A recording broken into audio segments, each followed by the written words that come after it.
नमस्कार।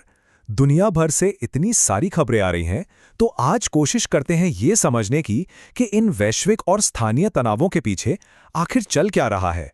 क्या ये सिर्फ सत्ता का खेल है या फिर कहानी कुछ और है? आज का दिन कुछ ऐसा है।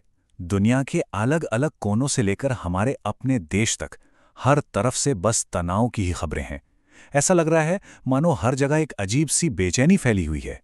देखिए, पूरी दुनिया की नजरें इस वक्त तेहरान पर हैं। सब यही देख रहे हैं कि ईरान का अगला कदम क्या होगा। और वहीं दूसरी तरफ तेल अवीव में लोग अभी भी हाल में हुए मिसाइल और ड्रोन हमलों के खौफ से उभरने की कोशिश में लगे हैं। अब आते हैं भारत की तरफ, तो राजधानी नई दिल्ली में सियासी घमासान अपने चरम पर है। और मामला सिर्फ केंद्र तक ही सीमित नहीं है। पश्चिम बंगाल जैसे राज्यों में भी राजनीतिक पारा बहुत चढ़ा हुआ है। तो चलिए सबसे पहले समझते हैं इस बढ़ते हुए अंतर्राष्ट्रीय संघर्ष को, जो मिडिल ईस्ट को एक बहुत बड़े युद्ध की तरफ धकेल सकता है। तो हो क्या रहा है, जरा देखिए। एक तरफ ईरान इजराइल पर बड़े पैमाने पर मिसाइल और ड्रोन हमले कर रहा है। जवाब में इजराइल भी पीछे नहीं है। उसने ईरान और लेबनान पर हमले जारी रखने की कसम खा ली है। बात यही नहीं रुकती। इजराइल के रक्षा मंत्री ने तो लेबनान के 10% हिस्से पर कब्जा करने का प्लान भी अनाउंस कर दिया है। और ये आग अब फैल रही है। कुवैत के एयरपोर्ट पर ड्रोन अटैक, उधर टेक्सास के एक तेल रिफाइनरी में धमाके और इराक में हवाई हमले में 2 सैनिकों की मौत और 20 लोग घायल। मतलब मामला बहुत गंभीर होता जा रहा है। इस ग्लोबल क्राइसिस की गंभीरता का अंदाजा प्रधानमंत्री मोदी के इस बयान से लगाया जा सकता है। उन्होंने साफ साफ चेतावनी दी है कि अगर ये जंग जारी रही तो इसके नतीजे पूरी दुनिया के लिए बहुत ही गंभीर होंगे। अब देखिए, इस सिचुएशन से निपटने के लिए अमेरिका के अंदर ही 2 बिल्कुल अलग अलग रणनीतियां सामने आ रही हैं। एक तरफ है डोनाल्ड ट्रंप, जिनका कहना है स्ट्रेट ऑफ हॉर्मुज, जो तेल के व्यापार का एक अहम रास्ता है, वो जल्द ही खुल जाएगा। अयातुल्ला और मैं मिलकर इसे कंट्रोल करेंगे। भरोसा करो लेकिन सख्त रहो। और वहीं दूसरी तरफ हैं जॉन बोल्टन जैसे लोग, जिनका मानना है कि अमेरिका को उस रास्ते की नौसैनिक नाकाबंदी कर देनी चाहिए। मतलब 2 एकदम अलग सोच, और दोनों के नतीजे भी जाहिर है बिल्कुल अलग हो सकते हैं। और इन सब के बीच ईरान का रुख एकदम साफ है, बेखौफ है। उनकी सरकार की तरफ से बयान आया है कि खोखले वादों का दौर अब खत्म, और अगर अमेरिका में दम होता तो वो कब का जीत चुका होता। दुनिया में जो कुछ भी हो रहा है उसका असर तो भारत पर पड़ना ही है। तो चलिए अब नजर डालते हैं कि देश के अंदर सियासी अखाड़े में क्या चल रहा है। पश्चिम बंगाल की बात करें तो वहां मुकाबला बहुत ही ज्यादा तीखा हो गया है। ममता बनर्जी सीधे सीधे कह रही हैं कि भाई सच सामने आ गया है, बीजेपी इलेक्शन कमीशन को कंट्रोल कर रही है। वहीं दूसरी तरफ असदुद्दीन ओवैसी का कहना है कि टीएमसी की पॉलिटिक्स से फायदा तो सिर्फ बीजेपी को ही होता है।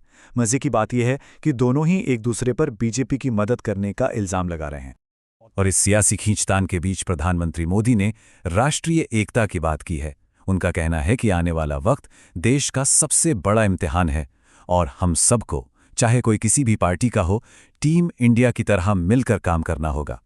इसके अलावा और भी कई जरूरी राजनीतिक घटनाएं हो रही हैं। सोनिया गांधी अस्पताल में भर्ती हैं, हालांकि खबर है कि उनकी हालत में सुधार है। जेडीयू ने अपने सांसद गिरधारी यादव को एक नोटिस जारी किया है। उद्धव ठाकरे ने विधान परिषद में अपना विदाई भाषण दिया।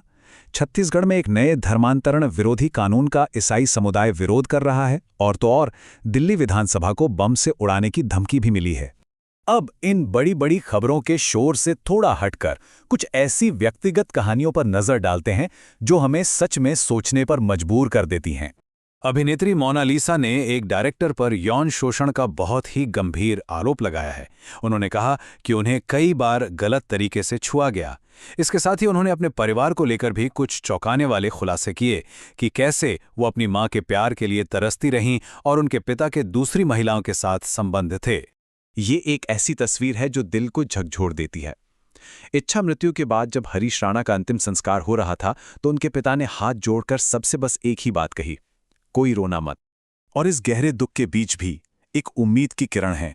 हरीश राणा जाते जाते 6 लोगों को एक नई जिंदगी दे गए। उनके अंग दान से 6 लोगों की जान बचेगी। ये त्याग और इंसानियत की एक ऐसी मिसाल है जो हमेशा याद रखी जाएगी।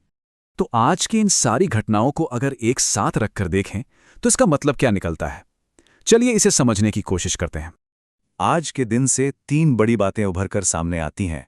पहली, दुनिया भर में संघर्ष बढ़ रहे हैं जिसका असर हमारी घरेलू राजनीति पर भी पड़ सकता है। दूसरी, देश के अंदर राजनीति का ध्रुवीकरण जो समाज को और भी बांट रहा है। और तीसरी, इन बड़ी बड़ी हेडलाइंस के पीछे छिपी हुई वो इंसानी कहानियां जो हमें याद दिलाती हैं कि इन सब का असली असर आम लोगों पर क्या होता है। तो सवाल यही उठता है कि एक दूसरे से जुड़े संकटों की इस दुनिया में आखिर कौन सी कहानियां हमारे आने वाले कल की शक्ल तय करेंगी? क्या ये बड़ी बड़ी वैश्विक लड़ाइयां होंगी या फिर लोगों के व्यक्तिगत संघर्ष? क्या हम सिर्फ बड़ी लड़ाइयों पर ही ध्यान देते रहेंगे या उन लोगों की कहानियों को भी सुनेंगे जो चुपचाप सब कुछ सह रहे हैं? इस पर सोचना बहुत जरूरी है।